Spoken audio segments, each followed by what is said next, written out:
მოგესალმებით ყველა ჩემო მეგობრებო ვიდეო ლესონზე, მე ვარ მიშო.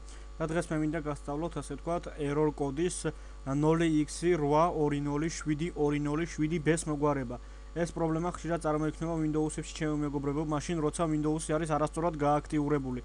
ნუ შეშინდებით ამის გამო, როცა ასე ვთქვათ ამ პრობლემის ძალიან მარტივი მოგვარების ხერხს ჩაატარებთ, თქვენი Windows-ი სრულ აქტივაცია შეიძენს და გახდება სრულყოფილი.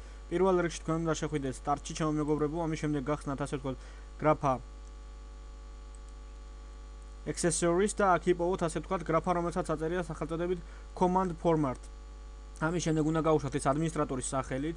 შემდგომში კი უნდა დაწეროთ ასეთი ტეგები s l m g r გამოვტოვოთ. შემდეგ უნდა დაწეროთ deficit, შემდეგ უნდა დაწეროთ a p k გამოვტოვოთ და დაწეროთ 25 რიცხვიანი კომპიუტერის გასააქტიურებელი კოდი ჩემო მეგობრებო. ამ შემთხვევაში მე მარტივ მაგალითს გამოვიყენებ.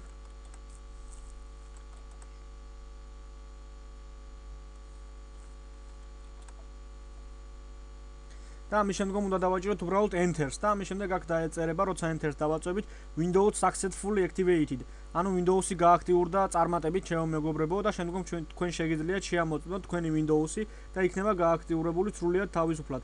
დღეისათვის კი სულ ეს იყო, რაც თქვენთვის უნდა და მესწავლებინა. თუ რაიმე შეკითხვა გაგიჩნდათ, დაწერეთ კომენტარებში ან მომწერეთ Skype-ში. მიშო 1027